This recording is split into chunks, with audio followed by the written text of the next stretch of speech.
Oi, nii palju küsimusi tuli kohe selle videoga seoses.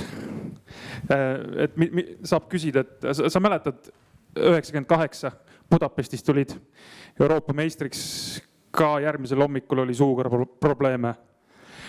Nagu ütles Johannes praegu, et nii palju naeru ja nuttu oli, et järgmisel päeval oli.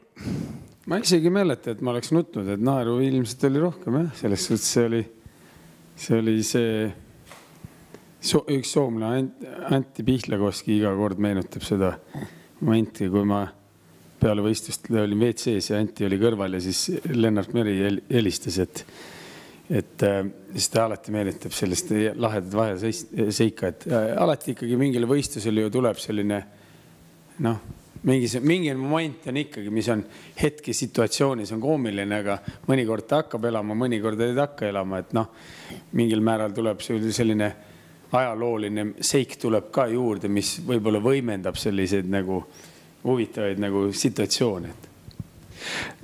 Sa oled 3 olümpiasportlane, 3 korral käisid sportlasena olümpial. Isegi olen 4 käinud muidugi, aga 4? Jaa. Et maailmas on 30 võistlejad, kes on 4 õnnestunud osaleda. Ai, 2004 oli mul juba meelest läinud. Jaa, võt nii. Ma mõtlesin, et sa pakkisid asjad ära, kui sa olümpiavõitjaks tulid ja kõike. Ei pakkinud. Selge, minu viga. Üritasin tulla veel kord olümpiavõitjaks või vähemalt medalit saada, aga natukene nagu sportlastel on, et vigastust takistas, et ma ei saanud päris nagu sellist tööd teha, mida ma olin harjunud tegema, et ega lõppkokkuvõttes ilmselt ei oleks isegi võib-olla nii palju vaja olnud teha, et kui sa oled ikka aastaid treeninud palju, aga sul on ikkagi see, et sa pead mingi mahu ära tegema, et saada nagu enesekindlust. 10 võistlus okei, natukene seda, et kui sa ikkagi lõigutrenni pole teid, siis ikkagi esimese päeva lõpus sa oled nagu, sa ei jaksa joosta nii kiiresti, nagu peaks jooksma. Või isegi see ei ole nii oluline, kui kiiresti seda 400 jooksed, aga lihtsalt see, et see teine päev ei jaksa nii hästi teha, kuna sul ei ole sellist treenitust, nii nagu Johannes ka ütles, et 4 tundi saad magada, et see käibki sellise tiitlivõistluse juurde, et sa öösiti ei saa nagu 2 päeva vahel ongi väike, aga see tähendabki, et sa pole olema hästi treenitud, et suudaks 9. alat teha isikliku rekordi vääriliselt vähemalt. Tegelikult tahtsin küsida seda su käest, et sa oled käinud nüüd siis täpsustatud andmetel 4 korda olümpiamängudel sportlasena ja nüüd käisid teleinimesena reporteri tööd, võiks öelda, või eksperdi tööd tegemas Pariisis. Kumb siis raskem on? Ära ütle, et sportlane on raskem olla. No kindlasti on raskem, et lõpuks, et telereport on nagu ise tead, et nii nagu sportlane või üldse nii nagu kui sa oled aktiivsed midagi teed, et kellelgi see kunagi ei meeldi, mõnele väga meeldi, et ükskõik mis sa teed, nii et selles suhtes, aga loomulikult sul ei ole ju sportlased ikkagi, sul on nagu enese jaoks vähemalt on vastutuseks, ja ikkagi kaugushüppes on ikkagi 3 katset ja sa pead ikkagi tulemuse kirja saama, ketteheites on 3 katset, sa võiks ju tulemuse kirja saada, et reporterina, kuna on laivis ja järgmine ala tuleb kohe peale, et kui sa eksid mingi asja, mõni selline tõeline kiibitseja paneb tähe, et sa panid siit kuskilt mööda või nagu ala Margus Uba seal oli juba 10 päeva oled teid, siis maratoni jooksul, naelkingad on jalas, et selles suhtes, et sa oled nagu ikka eksid, eks, et see on nagu see on loomulik, et mõni võtab seda traagilisemalt, mõni nii vähem traagiliselt, aga loomulikult, kui vaadata nagu Eesti reporterite tööd olümpiamängudel või meie tööd, et kui ma vaatasin kõik kõrval nagu kanaleid, siis ainult Iirimaa televisioon oli see, kes kõik kergejõustiku otsast lõpuni tegi nagu reportaasid, et teised riigid kõik vahetavad oma reporterid üle 2 päeva nemad, et ega see 10 päeva hommikust õhtuni staadioni peal olek on füüsilist, lihtsalt seisad on ju, et nüüd Pariisis oli lihtne, et temperatuur oli ja päike ei paistud, aga Tokyos oli ikkagi algul ikkagi 42 kraadi oli nagu sulle paistab otse päike pähe ja 42 kraadi, et jaapanlased olid selles suhtes veel huvitavad, et selle 100 meetri, 50 meetri koha peal oli temperatuuri mõõdik. Hommikul hakkas, kui me 9 läksime, oli 34, 36, 38, 40. Kui 40 sai, siis nad lülitasid välja. Et siis nad ei näitanud, et kui palav on. Et eks nad sulid ka, selles heas mõttes, et nad ise rääkis ka ju, et ikkagi Tokyos ei ole nii palav sel ajal, aga et selles suhtes Tokyos oli oli väga keeruline. Tokyos oli koroona, me ei tohtinud ju sportlastega lähedal olla. Sul pidi mask peas olema, sa ei tohtid seal boksis kahekesi olla, mida me olime. Siis teed otse intervjuud kellegi, siis mingi jaapanlanne tõmbab sind samal ajal sabast, et tule ära, sa ei tohi nii lähedal olla. Kui sa oled otse eetris ja sa pole väga harjut, et see ei ole sinu igapäevane tegevus ja siis mingi jaapanlane sikutab sind samal ajal, kui sa oled otse eetris, siis sa teed head nägu, Tokyo oli väga raske. Minu jaoks oli raske, et olud olid sellist, aga Pariis oli juba lihtsam ka. Kui sina tegid sporti, ütleme 20-30 aastat tagasi ja kui sa vaatad, kuidas tänasel päeval sportlasega seonduvad kõik see treening, töövõistlused, see, mis ümber toimub, kas kui sina sporti tegid, sa said teha rahulikumalt ja on siin mingi vahe või tegelikult väga ei ole? Ma arvan, et see oleneb ikka sportlast rohkem, et mind eriti ei morjendanud see, kui keegi mind kritiseeris või mina kedagi kritiseeris. Ma tean, et kui mul vahet ei ole, mida ma ütlen, et ma 5-40 ei hüppa ei nii ega naa. Et ma pean ikkagi selleks, et head tulemust teha, ma pean ise mees olema, ise tegema trenni ja värgid. Et mina ei lastud ennast meediast eriti häirida. Jah, selles suhtes oli muidugi lihtsam. Mõnes mõttes oli lihtsam, et olidki teatud meediakanalid. Tänasel hetkel on sul see, iga üks saab olla staar, eks, et oled oma väikses mullis, et mõnda see mull häirib, mõnda ei häiri, mind ei häirinud. Nii et, aga ma arvan, et mind ei oleks ka tänasel hetkel see meedia show või see häirid. Et ilmselt oleks ka olnud suunamudi ja siis rohkem kui vanasti ma olen lihtsalt spordimees, nüüd oleks olnud veel lisaks ka suunamudi. Sa tulid olümpiavõitjaks vanuses 30 ja Johannes Erm on praegu 26, et siis järgmine olümpia on õige olümpia. Ma olin ka 26, et Atlanta olümpiamängudel ma olin ju ka 6. Ja ma olin fenomenaalses füüsilises vormis. Ma arvan, et ma olin isegi sellist plahvatuslikkus ja kogu selles oli, aga me peame natukene konteksti ka, et elasin kõik asjad selle olümpiakülas ja kõik läksid valesti. Et me peame tänasel hetkel me oleme ju valmis, me teame, mis meid olümpiamängudel ootab, meie olümpiakomitee või ütleme, töötajad teavad, meie treenerid teavad, mis meid ootab, et meil on jube palju lihtsam valmistada tiitlivõistlusteks. Ükskõik, mis tiitlivõistlust on, maailmameistrivõistlust või olümpiamängud, et me läksime sinna, meil oli sõpruslinn, oli social circle oli selline, et me elasime 11 kesi maha jätud majas. Atlantas oli kohutavalt palav ja kohutavalt niiske, kliimaseade selles majas ei töötanud. Üks WC oli 11 peale, aga see polnud isegi oluline. Oluline minust oli see, et staadion, millel näidati, et meil oli punane tartaan ja kõik ilusti matid olid sinised ja kõik nii on. Aga keegi meil ei öelnud, et see on 100 miili kaugusel on staadion. Et kui sa oled 3 nädalat enne olümpiamänge, iga päev Tallinn-Tartu sõidad trenni, et oled Tartus elad ja lähed Tallinnas trenni või vastupidi. Natukene jabur, eriti kui sa oled 10 võistled, mõni päev peaks 2 korda käima. Siis ma läksin olümpiakülla ja mul tekkis konkreetne üle väsimus ja eks ma arvan, et paljudel sportlastel ennem olümpiamänge jookseb juhe kokku, et mul jooksis tõelist juhe kokku, et ma ütlesin 5 päeva ennem Sokule, et mina küll starti ei lähe.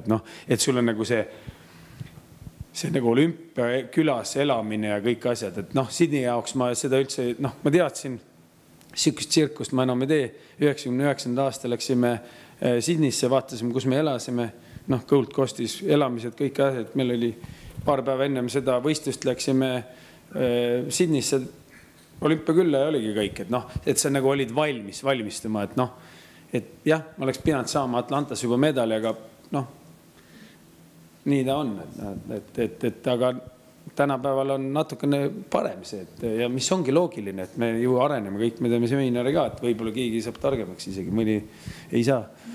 Aga Johanneses see potentsiaal on olemas kahtlemata, eks, et võiks tulla olümpiavõitjaks.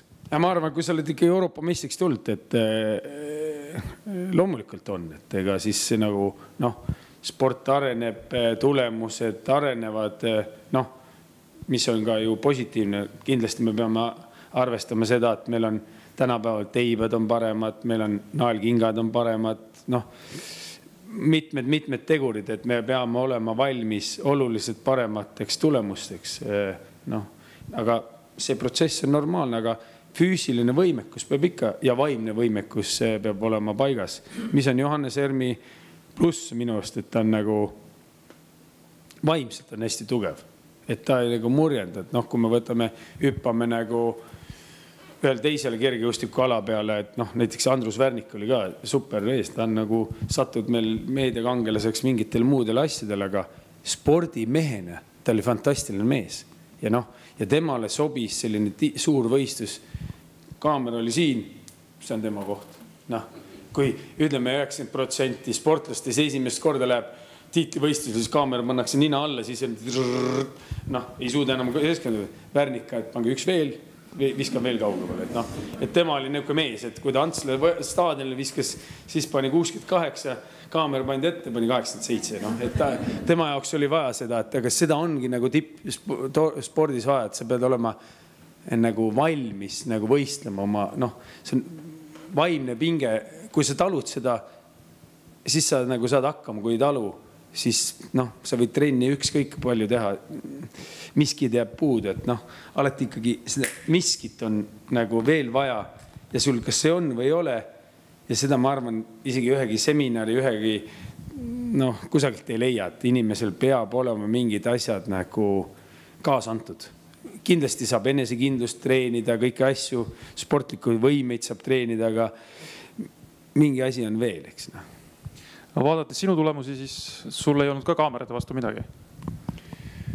Kui ma alustasin spordikarjääri, noh, või noh, seal ma mäletan Lembit Peegel tegi pilti ja see Kadrioru staadion, et noh, vanasti olid tänapäeval digikaamerat klõbised niisama kergelt, et pane tähele, aga vanasti ikka see filmiga kaamerad ikka klõbisesid ikka päris kõvasti ja siis Lembit Peeglile õudselt meeldis seal kohe täitsa ees nagu teivashüppe ära tõuke juures olla, et noh, algul muidugi, aga lõpuks sa harjud ära, et sa tead, et kohe hakkab krrr, et noh, et sa tegelikult sa õpid sellega, et noh, loomulikult, kui ma olin Barcelona olümpiamängudel, kaamera oli kaugushüppes, sul ongi mingi 50 sendi kaugusel, et noh, nüüd enam ei ole, aga siis nagu oli, et noh, nüüd on kaamerat natukene arenenud ja kõik need asjad, et selles suhtes see, tegelikult sa õpid, noh, see noh, kui praegu oleks siin kaamera ees, no mind tegelikult ei häiri see. No, et, aga mõnda häirib. Tulles Johannese video juurde korra, siis küsis Kristiina, et kui 9 ala on tehtud, lähed 1500 meetrit jooksma, et millele sa siis mõtled? Ma küsiks siis väga spetsiifiliselt, et läksid Sydneys jooksma 1500 meetrit ja mõtlesid, et ma seda kulda ära ei anna. Ei no selles suhtes muidugi, et aga noh, ma tegelikult Daley Thompsoni ja Craig Richard, kes mul oli eelnevalt olid treenerid, siis noh, ma sain hästi palju kriitikaid, kui ma võtsin välismaa treenerit, et Eestis oli siuke, et nagu nad ei võttis välismaale, noh nagu ikka. Nüüd on nagu loomulik, et näed, siin on nagu mingi, ma ei tea, Valga Veljel on ka juba mingid kuskilt Afrikast toodud treenerid. Valga Velge ei ole enam. No mis, noh ma toon näite selles suhtes, et mitte kedagi konkreetselt nagu süüdistada. Aga ta on ilus nimi, Valga Velg.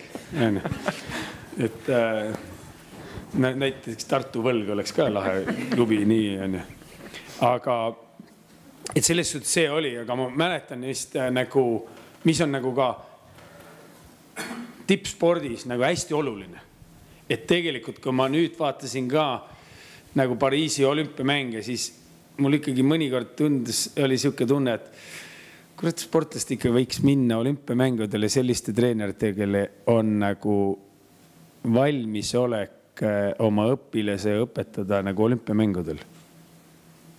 Et noh, selles suhtes me kõik võib olla hästi ilus, aga kui sul ongi see viimane katse, siis peab treener reaalselt teadma, mis nüüd teha. Aine. Ja tegelikult see tuleb kogemustega. Noh, treeneri kogemustega. Ja see pead olema treenerina valmis hästi palju riskima. Noh, otsust, võta pool pööda tagasi, võta pool pööda ette, mida iganes ala. Et selles suhtes see riskijulgus peab olema treeneril ja loomulikult ka sportlasel, aga see riskijulgus treeneril tuleb ikkagi kogemusega. Et noh, nagu see on nagu üks, aga nüüd tulla hüppata nagu tagasi selle 1500 meetri juurde, siis miks ma inglastest rääkisin, olime oktoobrikuus Tallinna spordihallis. Ja see oli Sports Illustratedi artikkel, kus Dan O'Brien tahtis teha 9026 punkti sinna olümpiamängudel. Staley Lewis selle intervjuu läbi ütles, et unlucky, meie eesmärk on 9026 teha. Et selles suhtes, et me treenisime ka. Et tegelikult mulle nagu treenerid süstist kogu aeg, et ükskõik, mis aja sa pead jooksma, selleks, et tulla olümpiavõitjaks, sa pead olema valmis. Ja tegelikult me tegime hästi selles stiilis ja ma teadsin, et ja Seberle ütles ka, et ta teadis, et ta ei jookse eest ära. Et noh, et selles suhtes ma olin nagu valmis. Mentaalselt olid valmis.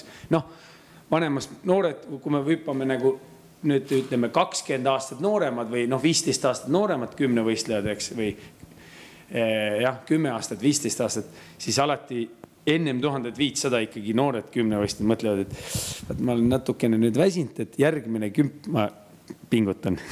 Et see, aga õnneks see läheb nagu aastate jooksul, vähemalt minul läks üle. Kui ma alustasin ka, mõtlesin, et kurat, täna ei ole ikka see päev, et ma ei viitsi, täna ikka on jube väsinud, et ei jookse ikkagi. Aga noh, sa pead ikkagi õppima seda, et 10 võistlus lõpeb alati viimase alaga ja noh, kui mina olin, siis me oleme kõik siukest nagu, ma alustasin 10 võistluse karjääri, siis Rein Sokk ütles kogu aeg, sa ei jaksa joosta, sul on paksud jalad ja sa ei ole midagi. Ja siis kuidagi kõik minu kolleegid olid ka kõik paksud jalgadega, kõik olid aegluubis, loobuvad injad ja kõik ja et me kõik jooksime tiira-taara, eks noh.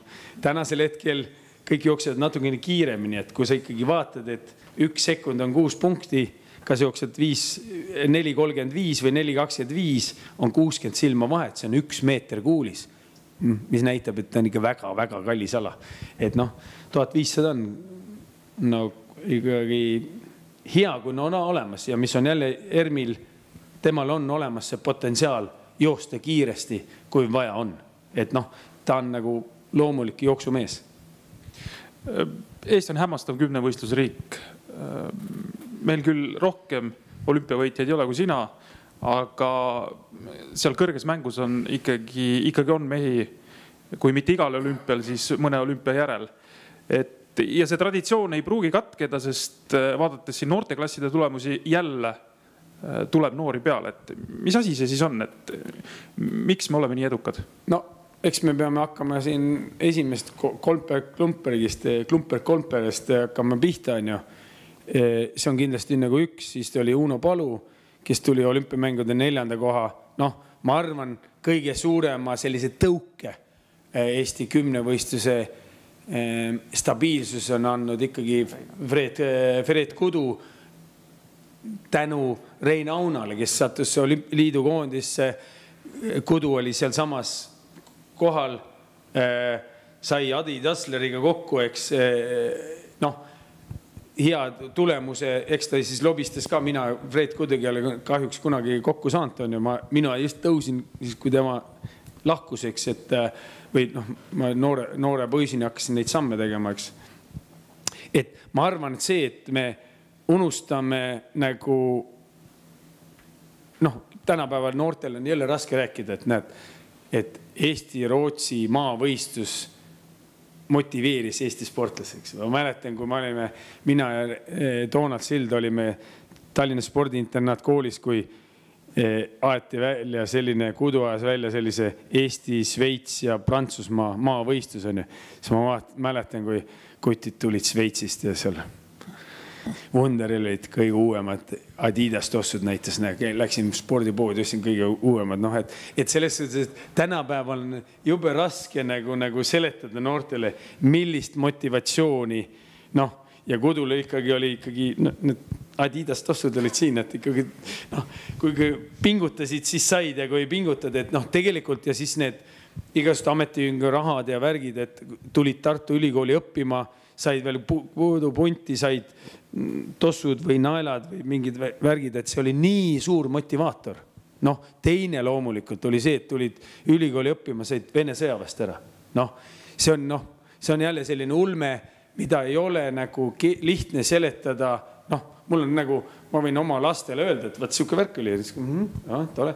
Aga ma arvan, kõik need, kes on selle ajal, teavad täpselt, mis see nagu tossupaar ja sõjaväest nagu ära pääsemine, et millist motivatsiooni see nagu äratas. Ja kui me vaatame tolle aegseid mehi, kes seal kõik nii ennem kui pärast oli 7600 kuni 7900 poisse on nagu lademes, eks.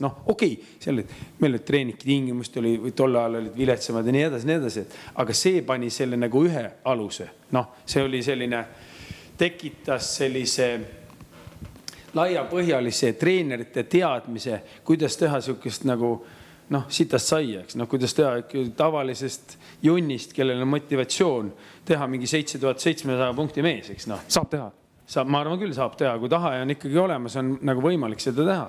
Et mida näiteks soomlast ei oska teha. Kui sa võtad, et meil on tänasel hetkel, meil on vist 7 või 8 meest on 8500 punkti teinud läbi ajaloo. Soomlastel on täpselt sama palju teinud läbi ajaloo 8000 punkti. Sama lugu on inglastel. Inglismaa, kes on super kergejõustiku riik on.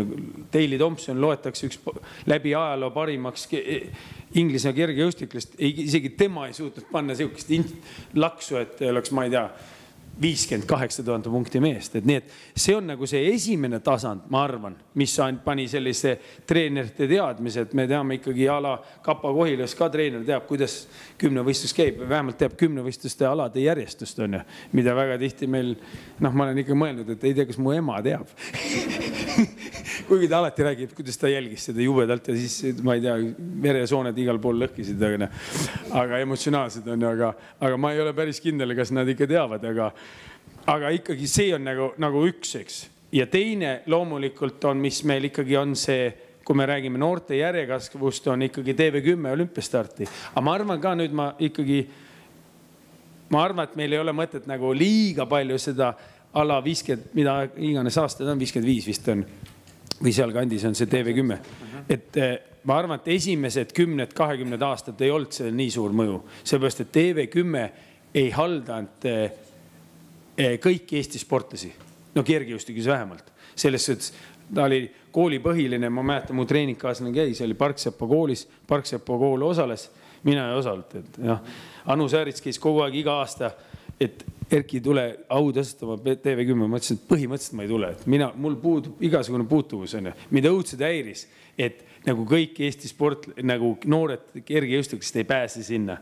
Ja mina ei tea, kas see on see minu jonn, et ma ei kunagi läinud kohale nii kaua, kui ainult koolid käisid. Ja siis mingis momendis tehti, ma arvan, see ideaalne süsteem, mis on praegu, et kõik lapsed saavad individuaalselt ka võistelda. Sul on regionaalsed nagu võistlused ja siis, kui sa teed teatud normi ära, siis seda vabariiklikele võistlustele, mis on hästi suureks motivaatoriks noortele. Ma vaatan oma spordikooli pealt, et see TV10 olümpia stardib nagu vabariiklikul võistlus pääsema on väga suur motivaator ja see haldab jälle paljust.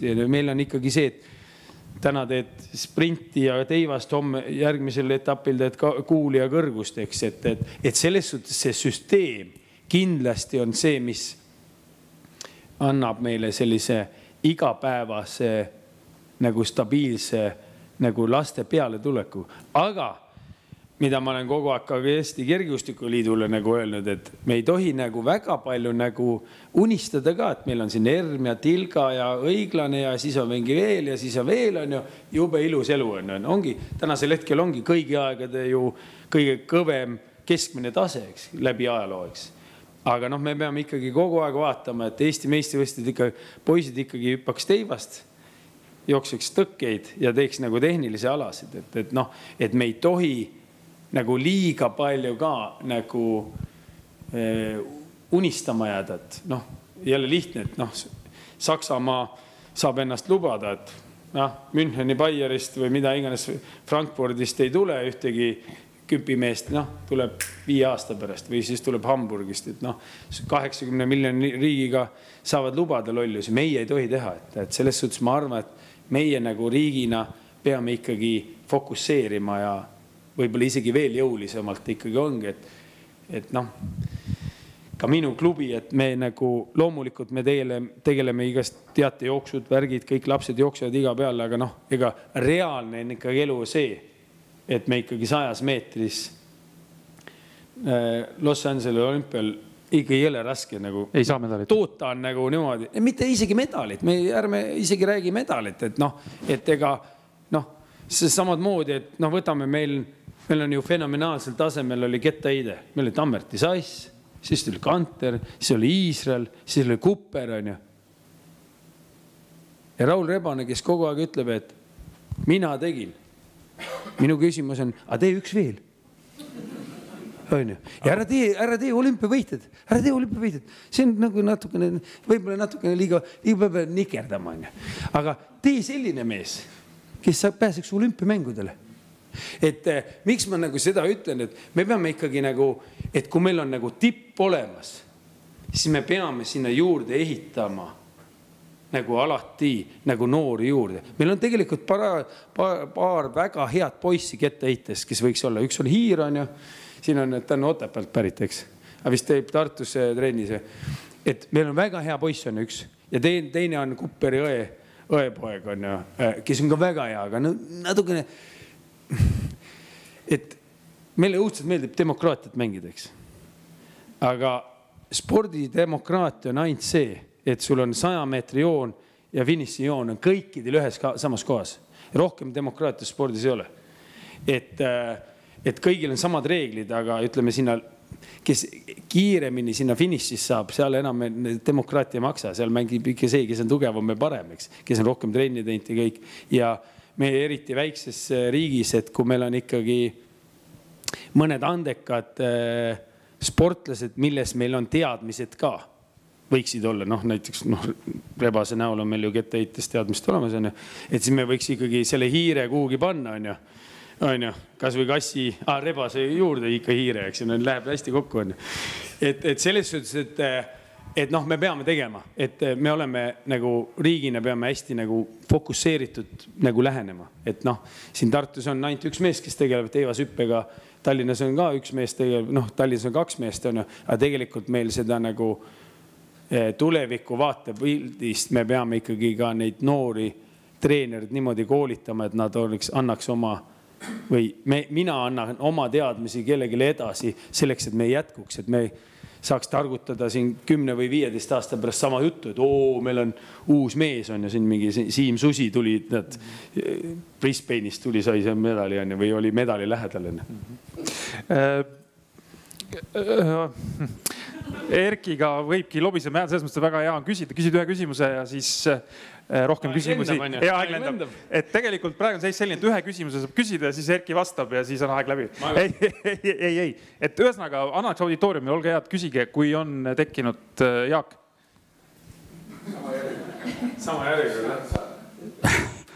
Sama järjekord. Ma natukene paari sõnaga läheks tagasi eelmise video juurde ja natuke kommenteeriks siis võib-olla Erkid ka, kuna Raul on mu klassivend ja Rebane Tsikist. Ja Rauli missioon, tal missioon ei ole treenerina, eks tal missioon on nagu nende treenerite ühte punti tõmbamisega. Ja ma olen Rauli käest klassi kokkutulekutel oleme küsinud ka, et miks sa neid asju üldse teed. Ja Raul on öelnud siis, et on olnud siis elus üks ja nüüd teine mees, kellel on mingi niisugune vaimse pinge talumine tema meelest ja see miski sinna juurde, mis tuli ka vesikujutust välja, see miski.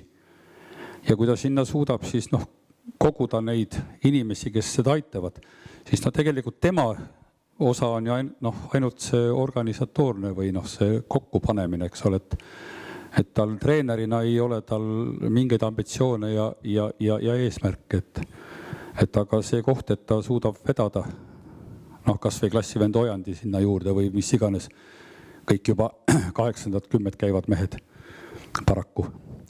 Et kui see miski on kelleski, siis ei pea olema Raul, kes seda veab, ükskõik kes võib seda vedada. Ivar, sina ka võid vedada, eks ole, võtad kusagilt, saad mingi impulsi ja võtad ja aitad ja teed ja oled. Et nagu see on oluline, et meil oleks selliseid inimesi, kes on nõus võtma ja neid tiimi kokku panema nagu, jah? Ja ühesõnaga tiimi kokku panema. See ei olnud küsimus, see oli lihtsalt minupoolne kommentaar. See ei olegi, vaata, ega ma ei ütle, et Raul Rõõga, aga ega lõppkokkes me peame ikkagi lähendama ühest asjast, on ju. Kunagi ma ühelt telesaates ka, et vaadake, et ega väga vahet ei ole, mis värvi spordikott on ralliauto pagasnikus. Kui ralliautol mootorit ei ole, siis ta väga kiiresti ei sõida. Et lõpuks me peame ikkagi vaatama, et lõpuks selle lõpptöö teeb ikkagi sportlane. Siis kõik asjad, värgid, ma noorest peast oli ka, käisin spordihalli ees, igasugust mehed tulid, istis sootsid, tead, mul on ikka idee, et sul on ikka see viga, et sul on see trikoo liiga liibuv, on ju, et sul ei ole vabadust, et sa ei saa nagu teha. Siis üks ütles, et vaata, et sa pead jõudu niimoodi tegema, et sa peaks puid lõhkuma, aga puud õhkumine ei ole ohtlik, et see on jälle võid vigastus saada, et siis sa võiks imiteerida, et selles suhtes, et lõppkokkuvõttes, kui sul on, et vaata, kui sa oled nagu olümpiavõitja, teed maailmarekord, on ju, siis võid, ajakirjanik oli igast sousti suust välja ajada. Kõik usuvad, on ju. Et lõppkokkuvõttes ikkagi tippspordis, selleks, et nagu superresultaati teha või paremaks areneda, seal on üks saladus, ainult üks saladus. Sa pead rohkem trenni teha. See ainult rohkem saladus ei ole, on ju. Et sa pead oma piire nihutama, et täpselt jälle kõik, et sa võid teha 10 korda 50 meetrid või 11,5 korda 50 meetrid. Tegelikult see on teelatehnika, et lõpuks on loomulikult on sportlased jube hea, kui ta on hea abiliste tiim ja kõik, kes aitavad kõiki, lahendavad igast probleeme. See on ideaalne maailm, aga lõppkokkuvõttes me peame alati ühte mõtlema, et ikkagi see nagu sportlane see, kes läheb joone taha ja kes teeb selle viimase asja ära, et me nagu sellest ei saa kunagi üle ega ümber. Kogemustega treenerid loomulikult teevad ühest, teevast 10 või 15 aastat teise ka, aga sportlane peab olema. Et see on nagu see. Absoluutselt nõus. Nii on. Neinar, tahad ka küsida? Jah, aitäh. Ma tuleks selle Pariisi olümpia juurde tagasi, et sa olid ka kindlasti staadionil, kui teivashüppe käis, aga sa olid vist ajakirjanikega, ma arvan. Olid?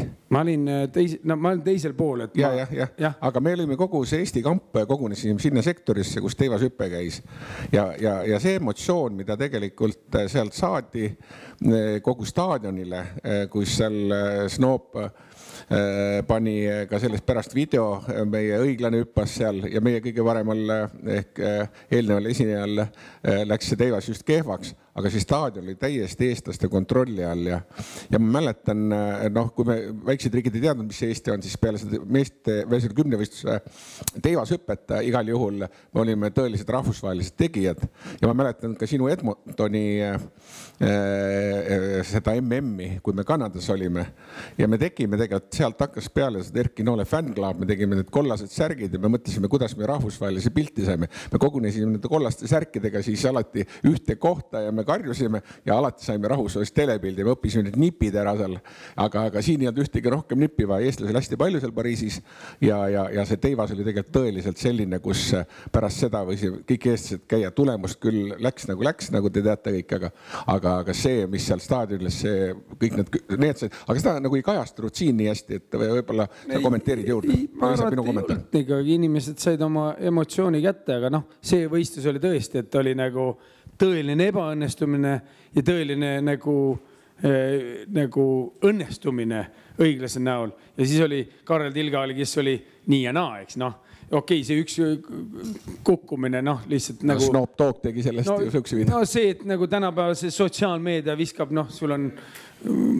noh, see no, lisaks, et noh, selliseid kukkumisi, noh, tuleb hiljem ka, et noh, see ei olnud nagu midagi, aga jah, ütleme, just algul teivashüppes oli Pariisis, tuul oli hästi keerutav, et ta, noh, kui mina olin nagu sporti tegin, siis ma alati üritasin eelnevalt käia vaadata.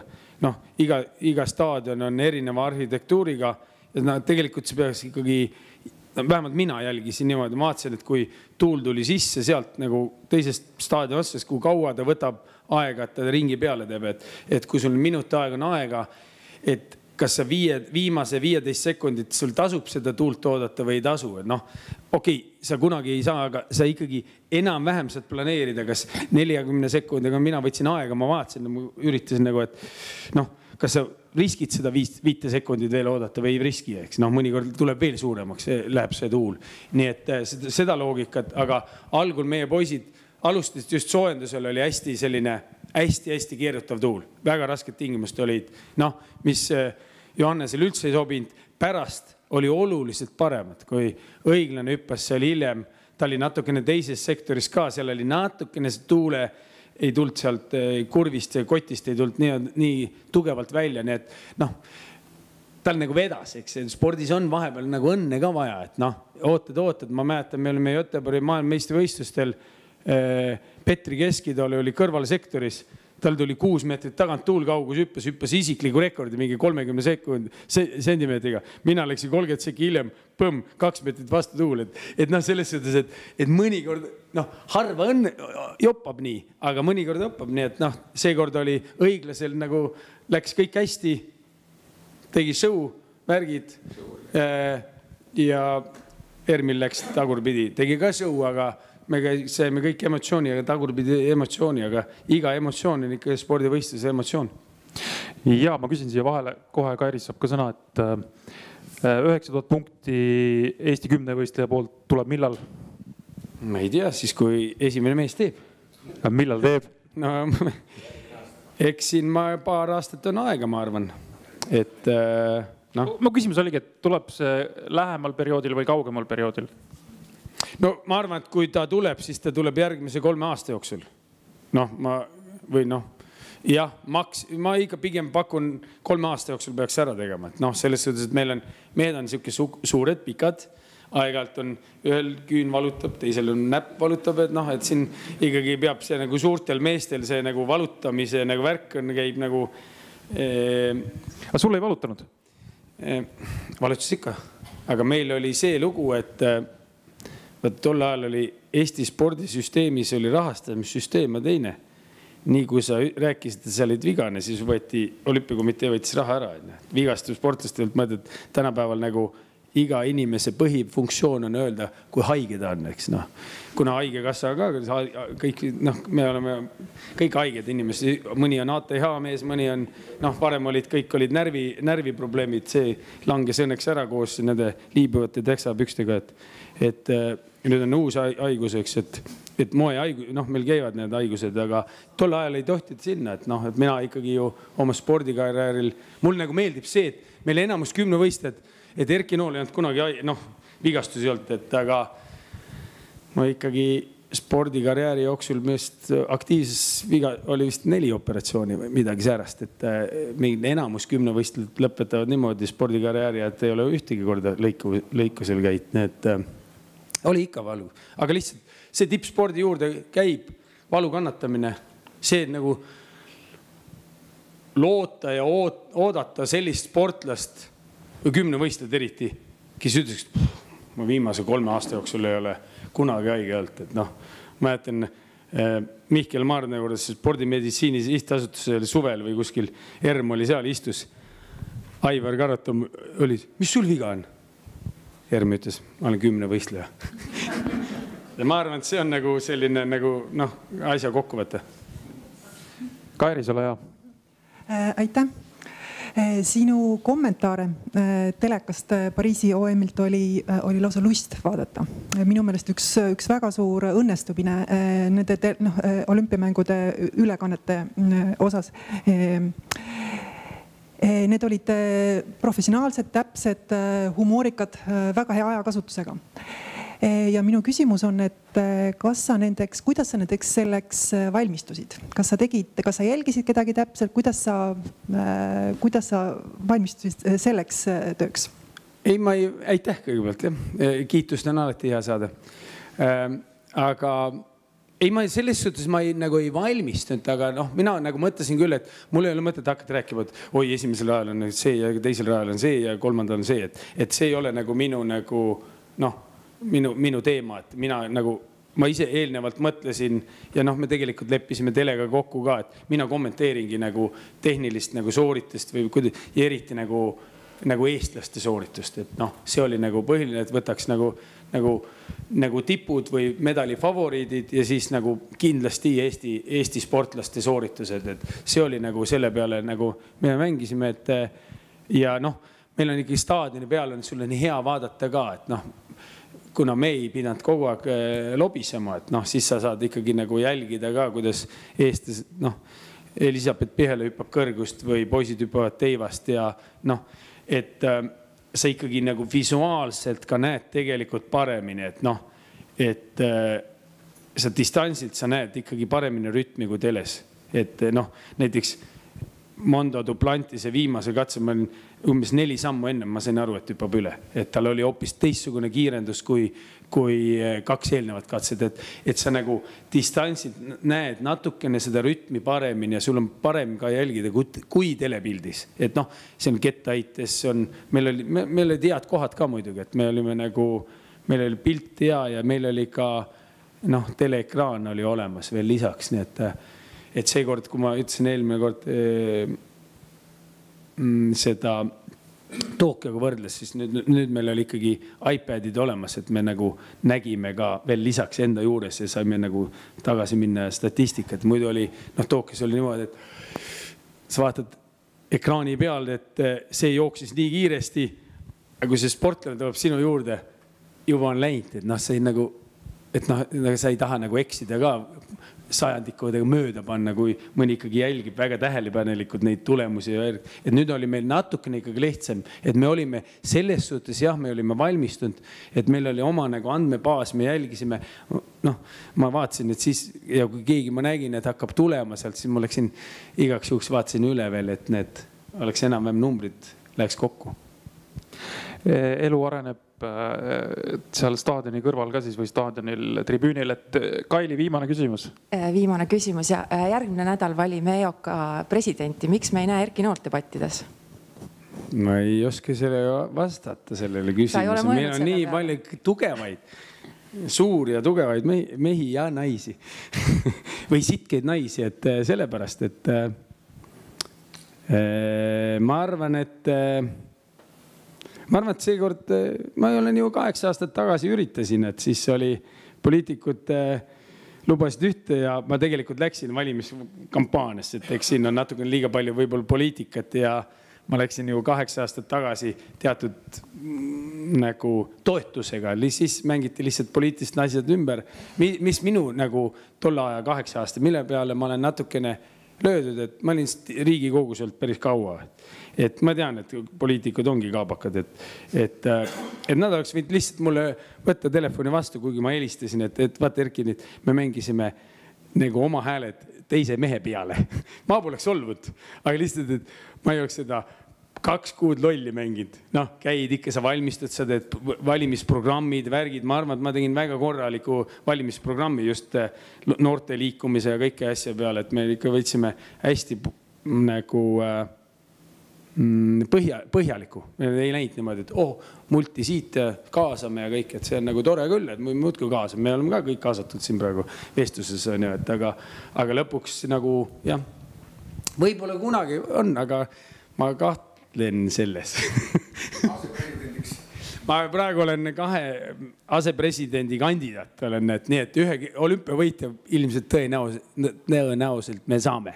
Kas Gert Kanteri või Erki Noole, nii et ma olen nii Teigamäe kui Urmas Sõõrumaa mõlema presidendi, asepresidendi kandidaat ja mõlemal juhul ma hakkaks vedama tippsporti nii nagu Kanter. Iseenesest sa oled valmis selleks? Ja. Selles suhtes tegelikult mind mitte kumbki ei Teigamägi ega Sõõrumaa mind ei meelitanud oma paati. Mind tegelikult minu juurde tulid erinevad alaliidud ja nad küll ei esindanud kõik, aga väga palju nagu see, et võiks hakata tegema, et natukene selle tippspordiga tegelema ja siis ma ütlesin, okei, et põhimõtteliselt ma nagu tippspordi natukene ikkagi tean, et ma olen nõus seda nagu vedama ja ma arvan, et me peame tegema natukene julgeid otsuseid tippspordi mõttes. Igal otsusel on alati on kiiteid ja laiteid, aga tippsport on selles suhtes. Ma arvan, et minu isiklik arvamus, me olümpiakomitee on läinud natukene fookust ära, et mina tegelen laste liikumisega, minu spordikool teeb. Olümpiakomitee, ma arvan, et ei peaks tegema. Rahvusspordiga tegeleb Mati Lillialik, sügisjooksud, Tartu 4 üritused, need tegelevad. Et ma arvan, see on minu isiklik seisukoht, et olümpiakomitee ei pea panema sinna ressurssi, tööjõu ressurssi ja nii edasi, nii edasi, nii edasi. Ta peab suunama, ta võib-olla lobistama riigiga, et seadusandlus, mida iganes muuta. Aga ma arvan, sellega võiks teha, laste spordiga võiks tegeleda kohalikud olema spordiklubid. See on minu isiklik arvamus. Tippsport. Ja ma arvan, et tippsport ei tohiks olla ka, et olümpiakomitee ei peaks olema minu arvates sotsiaalabikontor. Et ikkagi raha saab see, kes hüppab ja kargab ja jookseb kiiresti edasi, et selle võiks saada, aga see, kes nagu mõtleb, et ta võiks hakata hüppama ja kargama, et seda võiks juba toetama. Ma arvan, et seda ei peaks olümpiakomitee, see võiks minna kuskile, ma ei tea, kuhugi mõele. Aitäh, Erki Nool! Ja.